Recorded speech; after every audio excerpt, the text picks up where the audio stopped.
Welcome student, स्वागत है आपका एक बार फिर से विज्ञान की दुनिया साइंस एक्सप्लोरर में। अभी तक हमने पढ़ा था माइटोकॉन्ड्रिया क्या होती है। माइटोकॉन्ड्रिया के स्ट्रक्चर को हम समझ चुके हैं। Cell membrane and cell wall को भी हमने डीपली स्टडी कर लिया है। नाउ हमारा टॉपिक है राइबोसोम।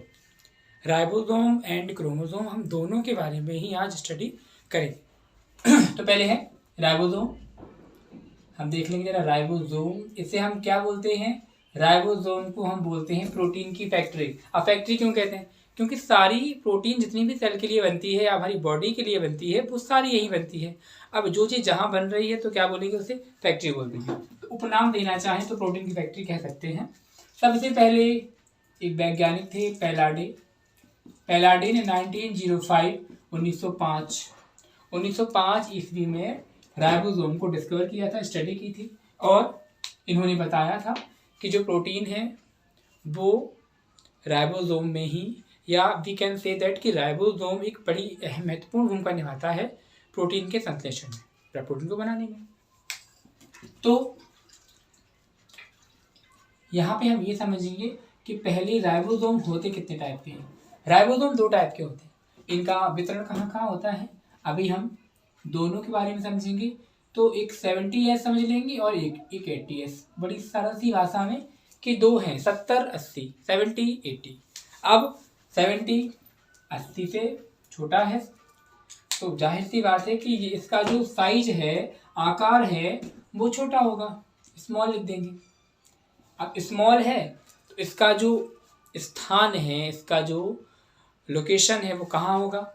इसका लोकेशन होगा कहाँ पे? हम कह सकते हैं माइटोकॉन्ड्रिया में होगा, क्योंकि माइटोकॉन्ड्रिया एक सेल का ही ऑर्गेनल है।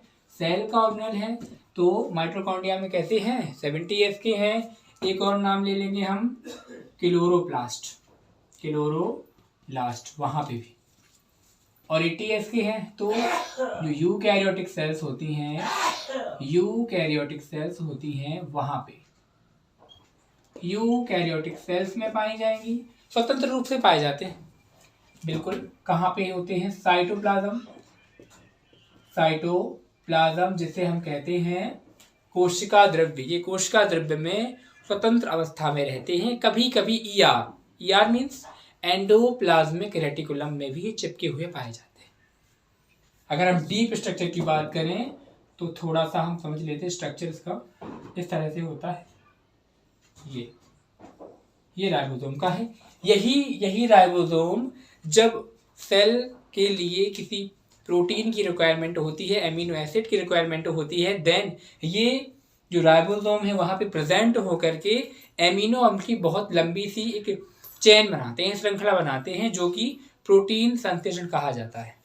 ये सारी प्रोसेस, जी हाँ, ये सारी प्रोसेस राइबोसोम के थ्रू ही कंप्लीट होती है। तो हम बहुत अहम इसे मानेंगे क्योंकि बहुत ही इंपॉर्टेंट है। Deep, long answer, short answer, या हम कह सकते हैं कि MCQ में भी आ सकता है, हर तरह से। तो समझना होगा कि 2 टाइप के हैं, 80S है, 70S है। 70S के छोटे होते हैं, 80S के बिग साइज में होते हैं, हम कह सकते हैं बड़े, ठीक है ना। क्योंकि यूकैरियोटिक कोशिका भी बड़ी होती है। हमने पहले ही पढ़ लिया था कि प्रोकैरियोटिक और यूकैरियोटिक दोनों कोशिकाओं में प्रोकैरियोटिक छोटी होती है और यूकैरियोटिक बड़ी होती है। तो यूकैरियोटिक में जो साइटोप्लाज्म होता है उसमें ये फ्रीली मूव करते रहते हैं। कभी कभी ER से लोकेटेड भी होते हैं, है ना। तो इतना सारा जानने के बाद हम ये देखते हैं कि इनका फंक्शन क्या है।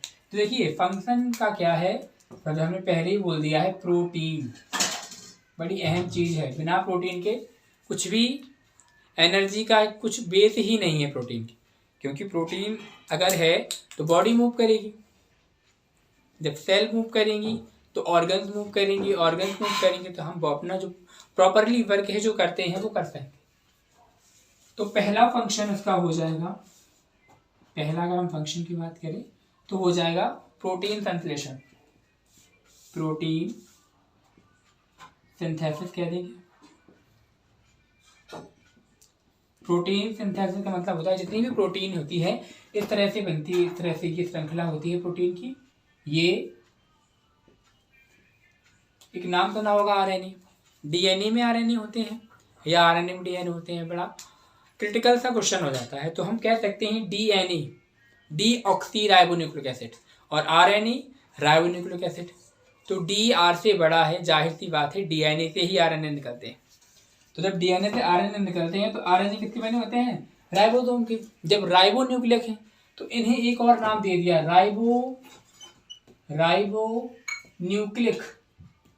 राइबोन्यूक्लिक कण। क्यों कहा कण? क्योंकि ये प्रोटीन को जब बनाएंगे तो छोटे छोटे पार्टिकल्स, जिन्हें हम पार्टिकल्स को कण बोलते हैं, तो ये प्रोटीन के भी कण होते हैं। जो न्यूक्लियोप्रोटीन निकलता है, जो सेल में अगर कहीं डैमेज होती है कोई सेल्स, या किसी सेल्स को रिक्वायरमेंट होती है, तो वहाँ पे इसे ट्रांसफ़र कर दिया जाता है। तो सारे फंक्शन कहाँ है? राइबोसोम में। तो राइबोसोम क्या देता है ना? एनर्जी दे रहा है। तो नाम भी रख दिया हमने फैक्ट्री, प्रोटीन फैक्ट्री, उपनाम भी दे देंगे। जैसे माइटोकॉन्ड्रिया का कहते थे हम, माइटोकॉन्ड्रिया को कहते थे हम पावर हाउस। क्यों? सारी पावर मिल रही है उससे, तो प्रोटीन मिल रही है, तो फिर फैक्ट्री बोलो ना। ऐसे बिल्कुल बोलेंगे, क्यों नहीं बोलेंगे? ऐसे हमने बोल दिया प्रोटीन की फैक्ट्री।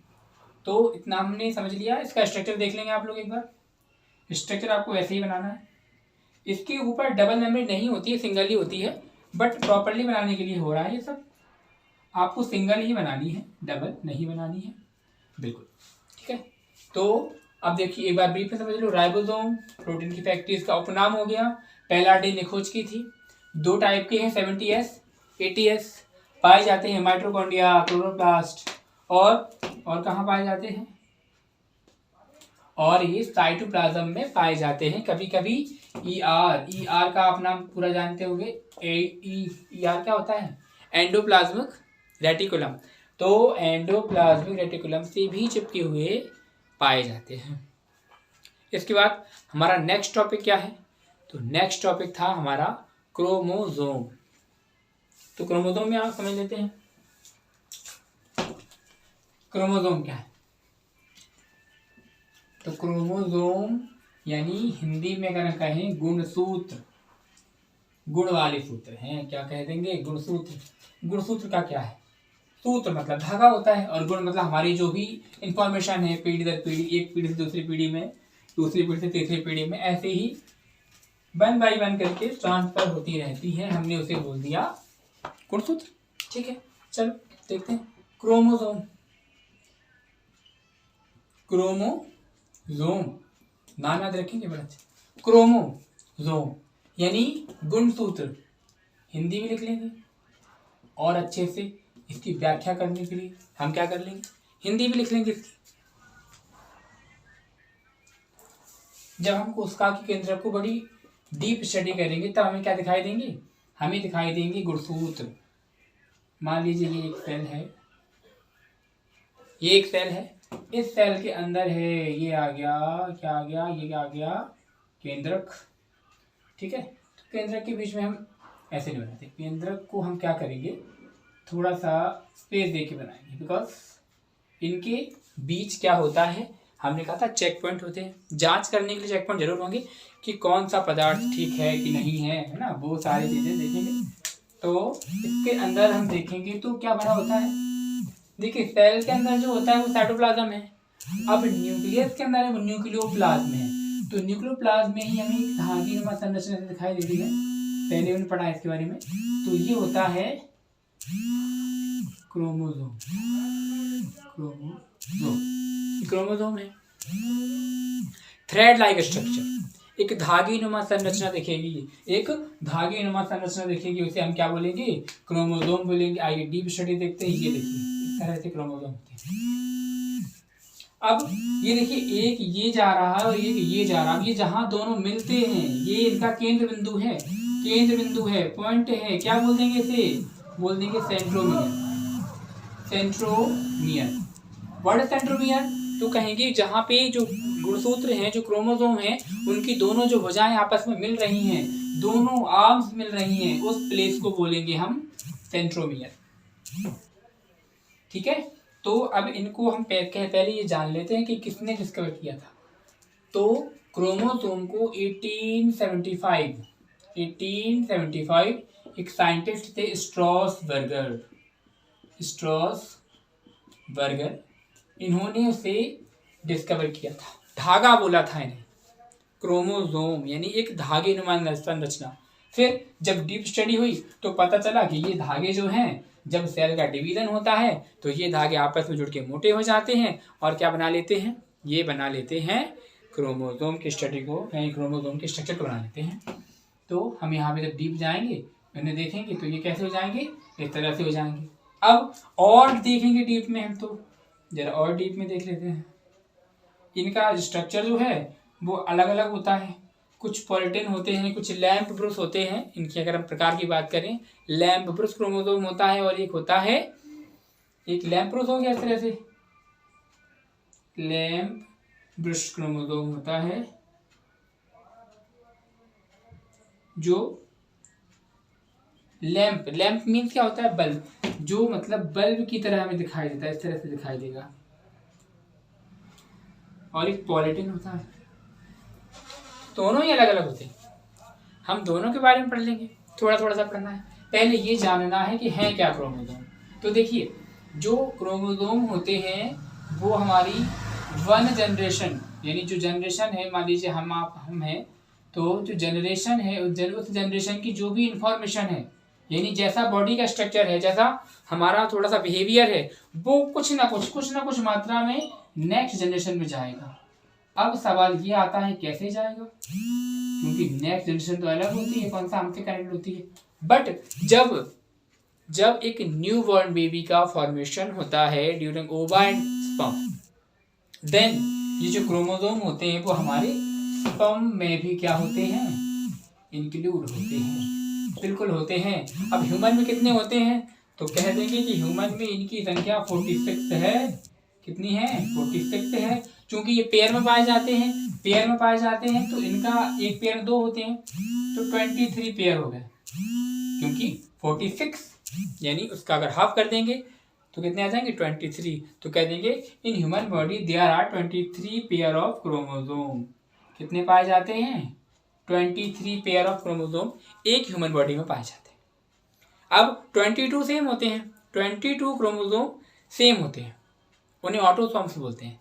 बट नेक्स्ट जो 23 वाला पेयर होता है वो डिफरेंट होता है, इस तरह से होता है, वो इस तरह से होता है। ये हो गया आपका फीमेल का और ये हो गया मेल का। अब इनके बीच क्रॉसिंग ओवर होगा, तो क्रॉसिंग ओवर के दौरान ही, क्रॉसिंग ओवर हम समझते हैं क्रॉसिंग ओवर क्या होता है, इसे थोड़ा हटा देते हैं, इसका कोई मतलब नहीं है। तो क्रॉसिंग ओवर क्या होता है, जब क्रॉसिंग ओवर में डिफरेंट टाइप के जो क्रोमोसोम है, इस तरह के मान लीजिए एक ये हो गया और एक ये हो गया। इवन डिफरेंट क्यों बना है, बिकॉज इनकी इंफॉर्मेशन डिफरेंस है। ये एक है, ये फीमेल का है और एक मेल का है। अब हम जानते हैं यहाँ ओवा प्रोड्यूस होगा और यहाँ पे स्पर्म, बिल्कुल।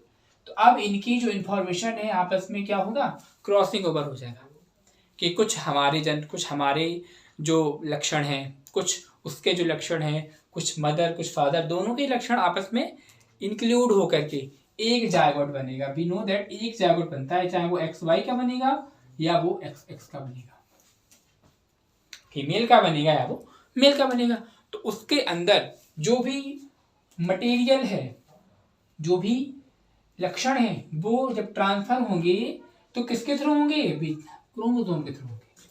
अब ऐसा क्या होता है क्रोमोसोम में, अब क्रोमोसोम को आप और डीप देखेंगे तो क्रोमोसोम में क्या होता है, इस तरह के लिपटे हुए डीएनए पाए जाते हैं, बिल्कुल लिपटे हुए डीएनए पाए जाते हैं। अब डीएनए अगर हम निकाल के आ जाए तो डीएनए फिर बहुत ज्यादा हो जाएंगे। फिर भी स्ट्रक्चर देख लेते हैं डीएनए का, कोई दिक्कत नहीं है। डीएनए इस तरह से होता है, ये है डीएनए। इसका पूरा नाम क्या है, डीऑक्सीराइबोन्यूक्लिक एसिड। डीऑक्सीराइबोन्यूक्लिक एसिड हम अम्ल भी कह सकते हैं। तो ये डीएनए है। ये डीएनए कहाँ लिपटा होता है, ये डीएनए होता है गुणसूत्र पर, जैसे हम कहते हैं क्रोमोसोम। अब क्या होता है कि जब क्रॉसिंग ओवर हो गया, तो क्रॉसिंग ओवर होने के बाद जो इंफॉर्मेशन है वो ट्रांसफर हो जाती है कहाँ, न्यू जनरेशन में। अब यहाँ पे कुछ आएगा तो इसकी जो भी इंफॉर्मेशन है वो इसकी नेक्स्ट जनरेशन में जाएगा। तो ये जो है वो पीढ़ी दर पीढ़ी क्या होता है, चलता रहता है, कुछ ना कुछ मात्रा में जाते रहते हैं लक्षण, ठीक है। तो अब देखते हैं डीएनए क्या होता है। डीएनए, इसका पूरा नाम डीऑक्सीराइबोन्यूक्लिक एसिड, डीऑक्सीराइबोन्यूक्लिक एसिड होता है। इसी से बनते हैं आरएनए, ये डबल हेलिक्स होता है, ये सिंगल हेलिक्स होता है। अब डीएनए पर क्या होता है, जीन होता है। ये जीन क्या बला है, ये जीन क्या बला आ गई, अब कहाँ से नया नाम आ गया जीन। तो देखिए जीन कुछ नहीं होता है, जीन एक पार्ट होता है, जीन एक खंड होता है। किसका खंड होता है, डीएनए का खंड होता है। अब कोई पूछे व्हाट इज जीन, तो you can say that gene is the small part of the DNA which contains the information. क्या कंटेन करता है, इंफॉर्मेशन। कौन सी इंफॉर्मेशन, अरे ये दोनों लोगों की जो इंफॉर्मेशन है वो अगली जनरेशन में कौन भेजेगा, ये डीएनए भेजेंगे, तो डीएनए में क्या होंगे, जीन होंगे। तो जीन वो है, वो क्या है, डीएनए का एक खंड होता है, एक टुकड़ा होता है, जिसमें क्या होती हैं, जिसमें आनुवांशिक सूचनाएं होती हैं। अब आनुवांशिकी है, आनुवांशिकी क्या है, आनुवांशिकी हमने पढ़ा था। आनुवांशिकी में होता है जो एक चीज, जो भी लक्षण है पीढ़ी दर पीढ़ी जब स्थानांतरित होते हैं, उनका हम अध्ययन करते हैं, दैट इज कॉल्ड जेनेटिक्स, आनुवांशिकी। तो जीन क्या है, जीन एक डीएनए का पार्ट है। हम यहाँ से अगर हम कहें ये क्या है, ये जीन है। क्यों है जीन, बिकॉज इंफॉर्मेशन है, इसमें एजीटीसी है, इसमें सारा मटेरियल है, सारा मैट्रिक्स भरा हुआ है, जो क्या करेगा, जो हमारी न्यू पीढ़ी को डेवलप करने में, न्यू पीढ़ी का स्ट्रक्चर बनाने में पूरी भूमिका निभाएगा। इसलिए वो क्या है, इसीलिए वो जीन है। ठीक है, तो जीन कहाँ जाएगा, जनरेशन। वही सारे शब्द एक दूसरे से कनेक्टेड हैं, जीन, जनरेशन, क्रोमोसोम, सारी स्पर्म्स और डीएनए, इन सारी चीजों को हमें धीरे धीरे पढ़ना है। अब देखते हैं क्या फंक्शन होते हैं। अब इतना सब कुछ जानने के बाद फंक्शन आसानी से लिख सकते हो। पहला लिखेंगे हम क्या, हम पहला लिखेंगे कि सूचनाओं को, कौन सी सूचनाओं को, आगे जोड़ देना आनुवांशिक सूचनाओं को। सूचना भी तो पता जी कौन सी सूचना दे रहे हैं, अखबारों वाली सूचना नहीं है, आनुवांशिक सूचनाएं। आनुवांशिक सूचनाओं को एक पीढ़ी से कह देंगे हम पीढ़ी दर पीढ़ी, पीढ़ी दर पीढ़ी, एक पीढ़ी से दूसरी पीढ़ी में स्थानांतरित करती है। दूसरा क्या हो जाएगा, डीएनए तथा आरएनए के साथ विभाजन और जीन का फॉर्मेशन, कई सारी सूचनाओं को ले जाना, ले आना, ये सारी चीजें हैं। अब इसके बाद एक लास्ट टॉपिक आपका रह गया, हम कहेंगे उसे केंद्रक, न्यूक्लियस, और इसके बाद लाइसोसोम। 2 टॉपिक रह गए हैं, इसके बाद आपका चैप्टर फिनिश हो जाएगा। और जो भी बुक्स में लिखे होंगे एमसीक्यू के, उन्हें देख लेना एक बार। हालांकि इतना सफिशिएंट है पढ़ने के लिए, फिर भी अगर क्वेश्चन आता है कि गुणसूत्र क्या है, तो बता देना है कि कोशिका द्रव्य में जो धागेनुमा संरचना, सॉरी, केंद्रक द्रव्य में पाए जाते हैं, केंद्रक द्रव्य में जो धागेनुमा संरचना होती हैं, उन्हें गुणसूत्र कहते हैं। ठीक है, तो इस तरह से हम गुणसूत्र का स्ट्रक्चर भी बना सकते हैं। और उसके बाद किसने खोज की थी, खोज की थी 1875 में स्ट्रॉसबर्गर ने। ठीक है, तो आप इतना ठीक से पढ़ सकते हैं। इसके बाद जिसे इन्फॉर्मेशन नहीं है, पता नहीं है, वहाँ तक इसे पहुँचा दीजिए ताकि उनको भी इस चीज़ के बारे में जानकारी हो जाए। फिर इसके बाद हम अपना टॉपिक देखेंगे न्यूक्लियस, न्यूक्लियस एंड लाइसोसोम, और एक छोटा सा टॉपिक है लवक, जो भी बहुत इंपॉर्टेंट है, पढ़ना है। इस वीडियो के बाद अगला वीडियो आएगा, उसमें आप तीनों चीज़ें कवर कर लेंगे और आपका पूरा चैप्टर भी कवर हो जाएगा।